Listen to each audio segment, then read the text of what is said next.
Lil John continues to work really hard in his rehab, so he's a game time decision.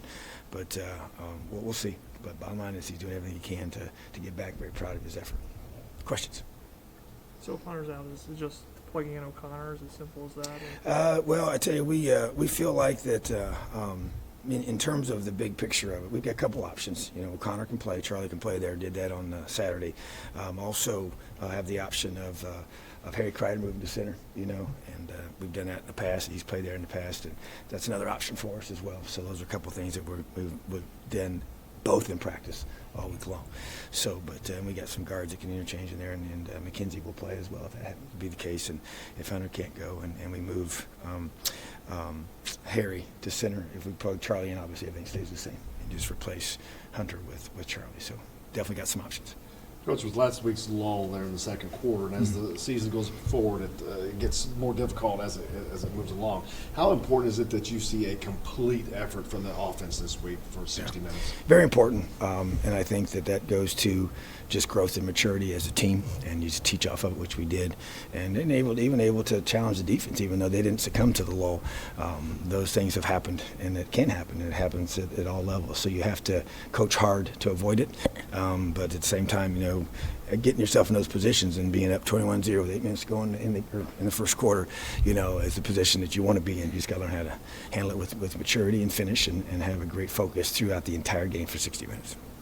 Are you a coach that sticks to a strict routine during road trips, or do you ever change it up? Or do you have I am definitely a routine guy. I think it creates a lot of confidence in your guys, but you have to also unknown things sometimes happen. I mean, you even have unique things happen on trips, and so you have to occasionally we'll throw them a curveball just to keep them off the routine. But overall, no, I like the flow. I think guys need to know how much time they have to do certain things, and to be able to get their minds right.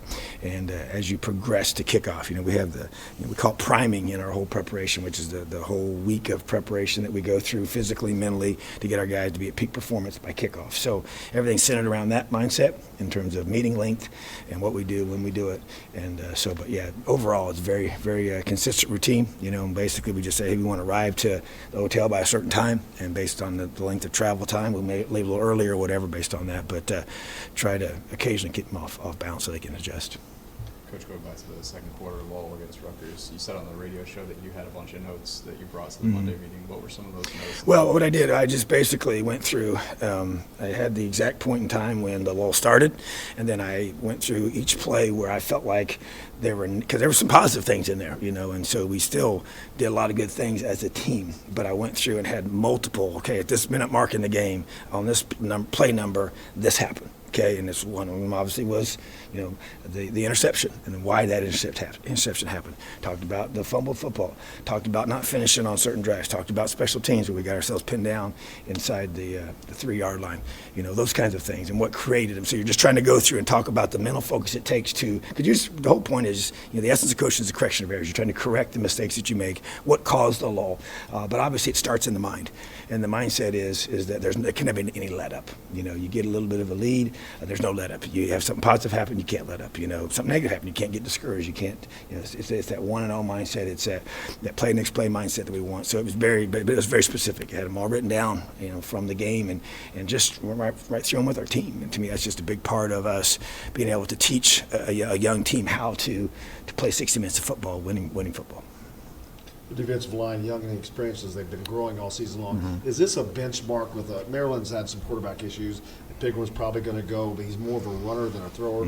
Is this a way for you to see where these guys really are right now? Well, it's definitely going to be a test for him. So, yeah, I think it will reveal some progress or where we need to continue to get better at. So, as you get deep into our Big Ten schedule, that will be the case each week. And so, Pigram's a very, very talented athlete and can beat you with his legs and his arm. And we've played against him, and so I know that full well. And Jackson's a very talented quarterback as well. So, whoever we see, we know we're going to be facing a very, very good football player. So yeah, we're going to be able to, the D-line is going to have to be at their very, very best. We've definitely made progress and got a lot of guys playing better, but we need a whole bunch of guys to play their best game. Coach, how much emphasis do you put on, recency when looking at what a team's put on tape?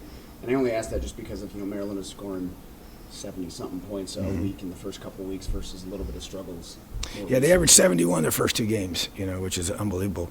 But you look at the whole picture. There's no question that what their potential is. You've seen it on film, and they have extremely explosive athletes and very, very talented football team. So, but I'll tell you, I've been here. This is 3 times we've played them in the past, and once as a DC and twice as a head coach, and they've always been very, very talented athletically. And but this is the most that they've had, and their defense is extremely fast. And so to me, you have to. The recency part is just you go through and confirm what you think they're doing schematically, but they're always going to do a couple of things that are new. But I think you have to look at it as a whole picture of what you're playing against and the potential to be who they are. And it's a very good football team we're playing Saturday.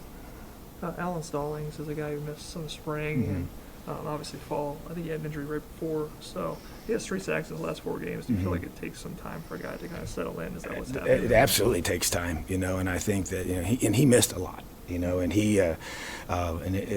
we did it for the purpose of getting him fully healthy so that he could have, and we could have him playing his best ball when we got to this time of the year. So at this point, really pleased with the schedule that we put him on and all the reps that he didn't get in the springtime and in fall camp.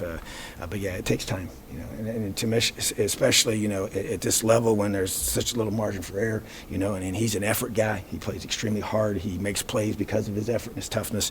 And so you got to get it back in the flow, of even just, your technique, and then just getting a feel for the game. And we're doing some different things schematically that he had not done before, too. So I just think there's a lot of reasons for that, and we need him to be playing really well right now, and it's encouraging to see him, stepping up. Tywan Mullins move up the depth chart. I mean, he's obviously shown it on the field, but how do you think he's handled that kind of week to week? Yeah, and that's, I think that's part of teaching our guys. I said this last night about Michael Penix and challenged our team with this concept, and that is the proverb that teaches that, gold and silver is tested through fire, but man is tested through the praise he receives, because oftentimes that praise and the successes that we have goes to guys' heads, especially when they're young and not mature enough to handle that, and their articles are written about them and people saying positive things and all these things happen, and then okay, how you gonna respond? People on the media, on television start talking about you on Big Ten Network and ESPN and whatever, and so how do you handle that? And that's the earmuffs and blinders mindset that we have as a program, and that is you got to block them out, and you have to, whether it's Tywan or whether it's Michael Penix and whether it's Matt Bedford, these true freshmen that are playing and making plays, and other guys as well. So, but I just think it's about teaching them, and obviously when you're playing at a high level, that should create confidence within you, okay? But it can't allow you to let up.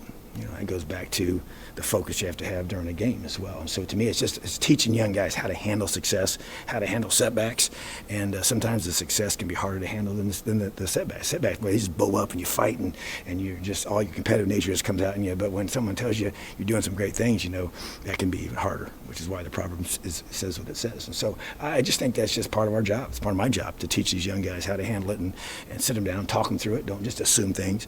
Be very, very prescriptive in how that they are getting ready to play each week. So, but good problem to have, when you got young guys that are making plays, So, but we do have to have a plan to handle it.